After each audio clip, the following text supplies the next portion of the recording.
departed, Minister Farrakhan set about to reestablish the Nation of Islam under Mr. Muhammad's teaching. He crisscrossed the country and rebuilt the movement, repurchased buildings and farmland once owned by the nation, and he reinvigorated a whole new, younger generation of followers. Welcome to the airways of WPFW and to Spectrum Today, Minister Louis Farrakhan. Thank you, my dear brother. I'm honored to be a part of your show. We're honored to have you. In 1995, Minister Farrakhan convened the largest gathering of men in U.S. history when more than 2 million, mostly black men, answered his call and came to Washington Monday, a working day, October 16, 1995, assembling on the Mall for the Million Man March. There was not one single arrest in Washington that day, despite official fears which prompted Congress and the federal government to shut down that day. Following the Million Man March, Minister Farrakhan embarked on a worship tour where he cemented his relationships with many of the governments of Africa and the Muslim world, as well as with the towering world revolutionary figures at that time. Nelson Mandela of South Africa, Fidel Castro of Cuba, Hafez al-Assad of Syria, Yasser Arafat of the Palestine Liberation Organization, and of course, Muammar Qaddafi of Libya. Today, Arafat and Assad are no longer with us. Mandela and Castro are still alive, but have both retired from public life. Only Qaddafi remains in power, and that is tenuous. His power has been challenged by an armed rebellion aided by Western military superpowers. Colonel Qaddafi is a longtime friend of the Nation of Islam. In 1973, he loaned Mr. Muhammad, Minister Farrakhan's mentor, $3 million to purchase what was then a Greek Orthodox church on Chicago's South Side. The interest-free loan was paid back by Mr. Muhammad and his followers in its entirety. Today, that building is Mosque Mariam, the headquarters of the Nation of Islam.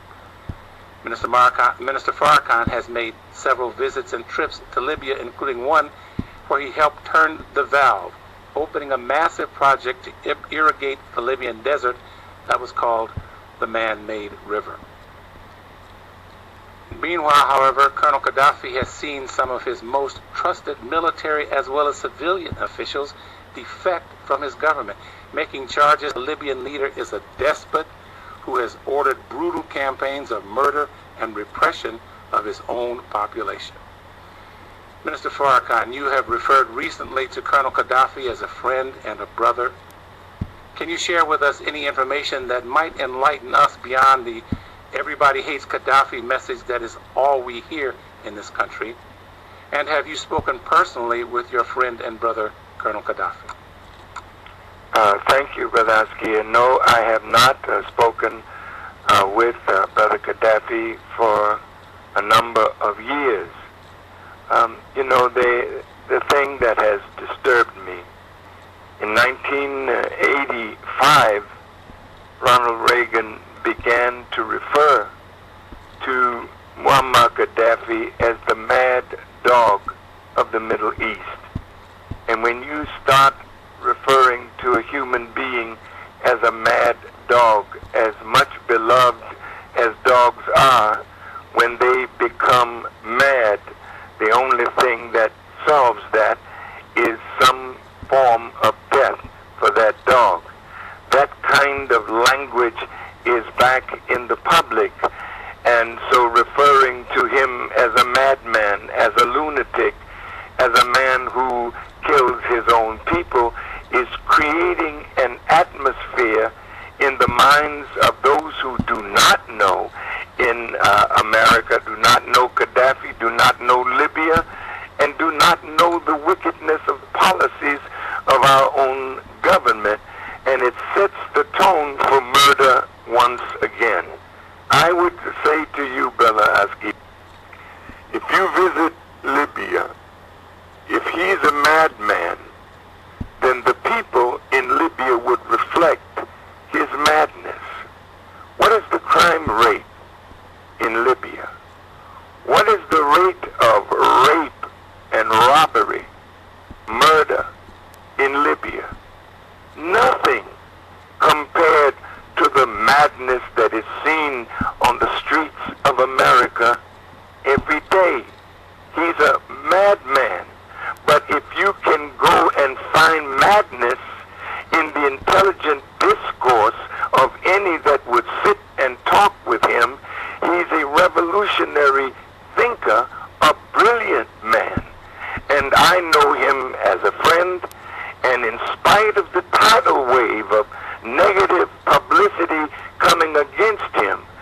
would be less than a brother, less than a man, if I would not stand in the face of that tidal wave and say, wait a minute, there are other things you should consider about this brother. Is it possible that even notwithstanding the current conflict, that Colonel Qaddafi has been in power too long and perhaps might have served himself and his country better by having groomed others to take on the mantle of leadership? If you study Muammar Gaddafi, he started as a protege of Gamal Abdel Nasser.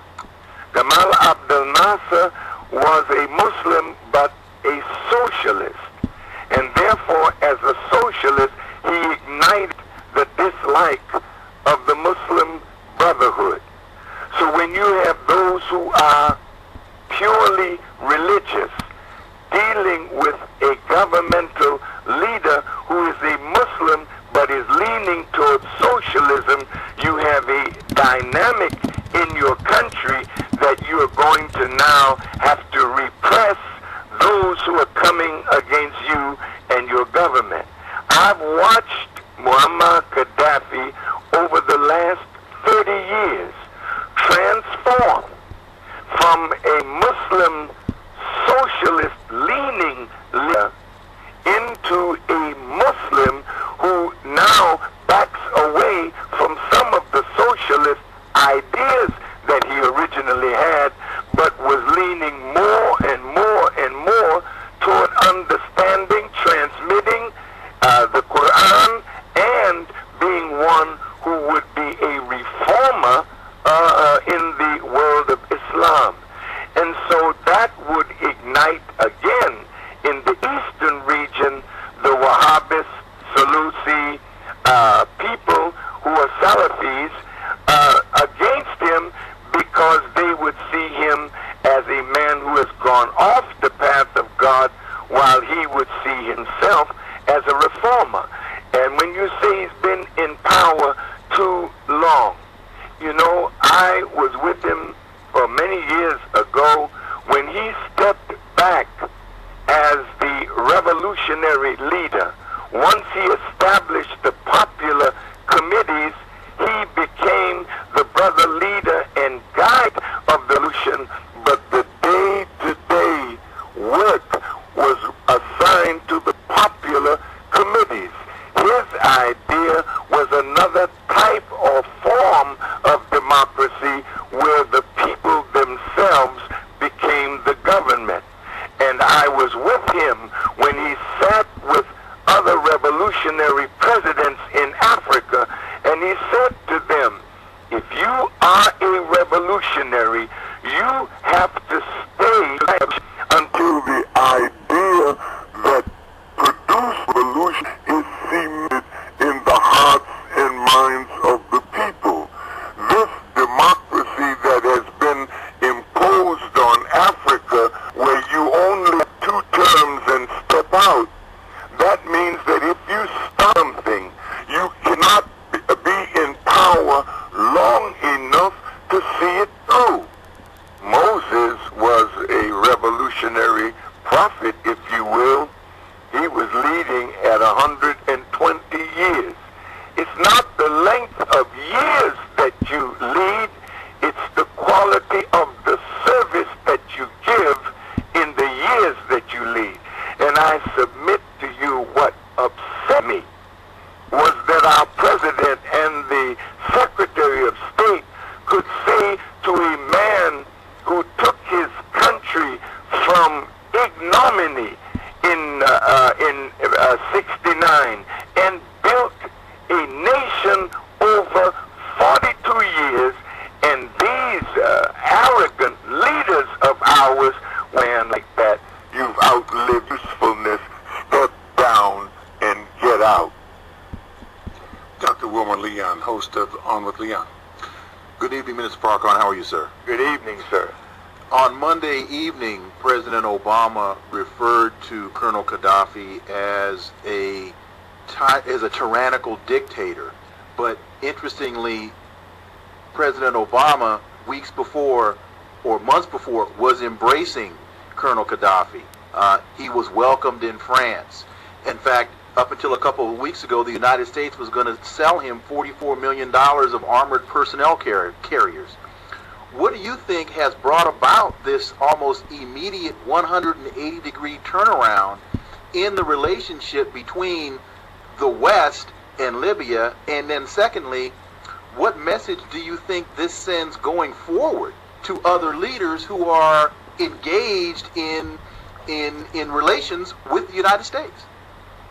Well, it seems to me, my dear brother, that this 180-degree turn was almost all of a sudden.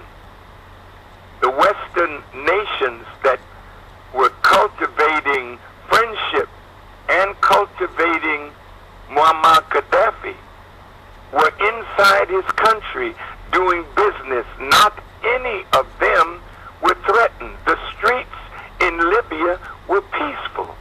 Now, all of a sudden, in France, England, Germany, Italy, Canada, all of them turned on Muammar Gaddafi.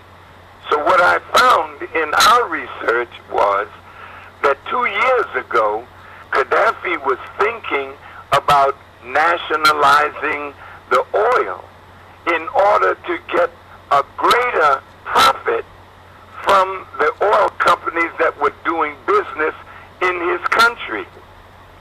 He started renegotiating contracts with all of these companies that were doing business in Libya and gained an extra $5.4 billion for the Libyan people.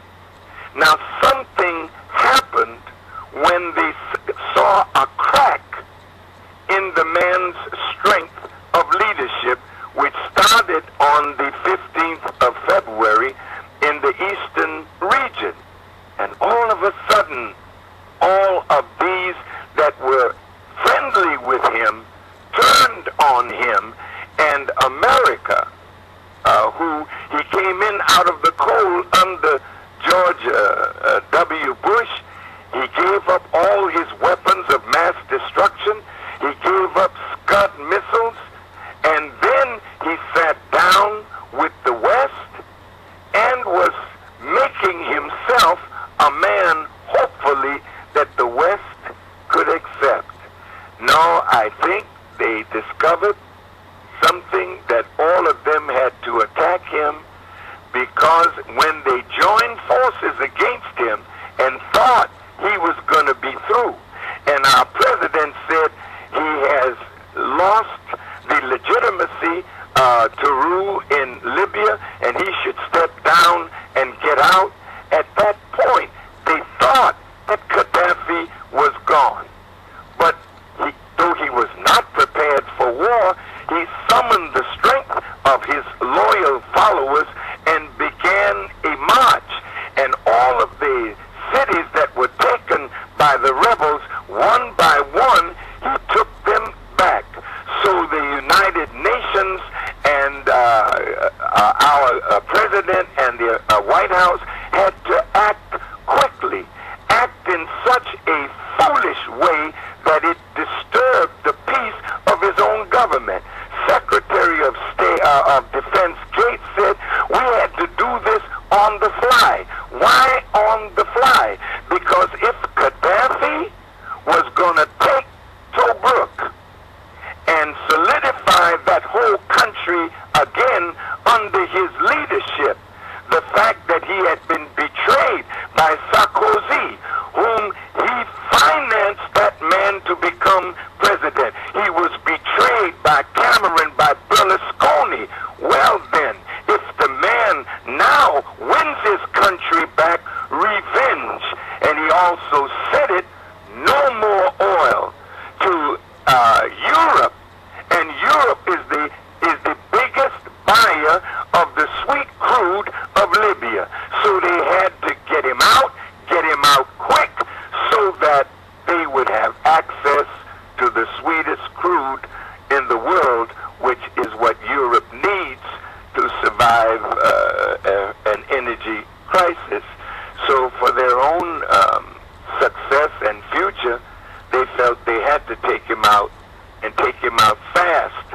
And that is why he couldn't follow through like he should have when the UN Resolution 1973 rather, ordered a no-fly zone, which is an act of war, committing troops and ships to a theater of operation.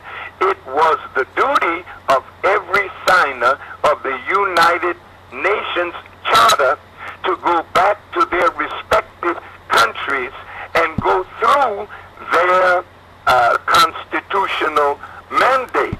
The constitutional mandate of America, of course, has been violated because they didn't have time. Our president did not even go before the Congress. He may have called a few of them. Believe me, this foolish has made brother Obama and the White House and the administration look terrible in the eyes of wiser politicians in the government. In fact, I think it was the former Speaker of the House, Newt Gingrich, who said it was an amateurish operation. If President Obama is taking this action in response to Colonel Qaddafi's wanting to nationalize oil, this takes me back to 1952 and Mohammed Mossadegh in Iraq and in Iran, and how the CIA removed him for the same reasons. So it seems as though this is history repeating itself, and this ties into your saying in 1991, before George Herbert Walker Bush went into the Gulf War, that was going to be the beginning of a number of precipitant events. Are we seeing now those events that you predicted back in 1991?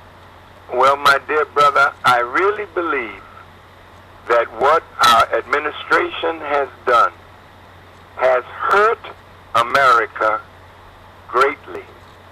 Now, you know, in the rush to destroy one man, America did not think of the range of influence of that one man in Africa and in the Middle East, despite the fact that there are some African leaders who did not trust his leadership, and there are some Arab leaders who really do not like Muammar Gaddafi.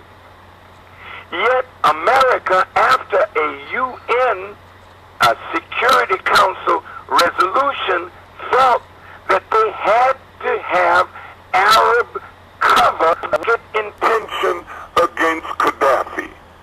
So they prevailed on Amr Moussa of the Arab League and some of the members of the Arab League. And from what I understand, there are 22 members of the Arab League, but only 8 of them met and voted on this, not even enough for a quorum. And Amr Moussa was convinced that there may be a humanitarian crisis, so he voted. Barack Obama has come before the American people echoing this. It would have been a humanitarian crisis. One existed in Liberia. America did not intervene. There are thousands of refugees fleeing Liberia under a civil war. Now there seems to be a civil war brewing in Cote d'Ivoire, and France is not intervening, and there's a humanitarian crisis developing there. This is using noble motivations to hide, noble sentiments to hide wicked motivations. And so America is losing. And if they kill Brother Qaddafi, I submit to you that American interests in Africa will come under severe strain. That man has invested in Africa more than any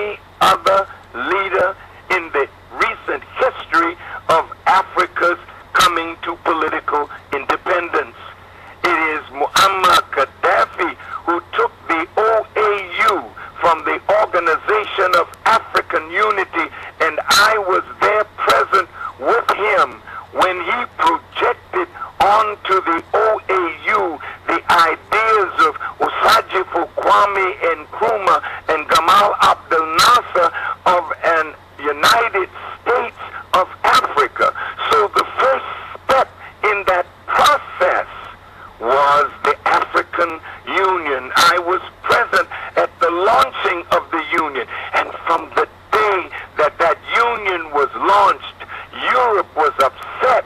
They set up NEPAD, and they were setting up among the North African nations a Mediterranean kind of coalition between South Europe and North Africa, again to fracture Africa, because with a unified Africa, the West would not easily have access to the strong mineral resources of Africa, which America needs to be a world power in the 21st century. Minister Farrakhan, they made a tremendous blunder.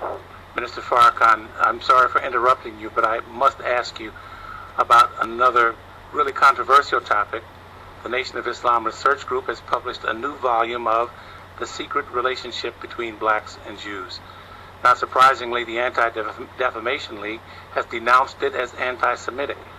Among blacks, there has been the predictable knee-jerk reaction against you as well. But there are some thoughtful black intellectuals who have posed these questions, which I would like you to address in the few moments that we have remaining. Why would you pick a fight with a group that is viewed as having been an ally of blacks in modern times in the civil rights movement? And more importantly, they ask, what does this book, as well as the quarrel with the American Jewish community, as well researched and documented as the book may be, what does this book do to advance the struggle for black liberation? Thank you very much. I think we have made a grave mistake. We have been deceived into thinking that the Jews have been our allies in our recent civil rights struggle. Allies for what purpose? When the NAACP was founded by Joel Spingarn, several Jews, and Ralph Bunche, and a few other blacks, I think W.E.B. Du Bois as well, it was never to be anything that would bring economic development to black people. The theme of the civil rights movement, according to our research, was non-economic liberalism. So even though we got the right to vote, and we have all of these mayors, a few governors and sheriffs and city council persons and whatnot, what is the condition of black people under this so-called political advancement? We've had 40 years in the Congress with some of the most brilliant black men and women in the Black Caucus, but what is the advantage to the little man in the street? We have a black president for the first time, but what is the meaning of that to the economic development, jobs, and justice for black people in the street? You have been deceived, black America. Yes, he poses as your friend. He's with you as an agent. He's with you as a manager. He's with you as an investor. He's with you as a guide in economic development, but he has never asked you to do what he has done. He networks with other rich, influential Jews, and he buys, he invests, he's in trade and commerce. When have our black millionaires and billionaires even come together to discuss the plight of black people economically, and then use that influence to create jobs and trade and commerce when a whole world is outside waiting for us to emerge? No, you've been deceived, and as Malcolm says, you've been hooked, you've been bamboozled. A real friend would guide you to the way that they were guided to become rich, powerful, and influential.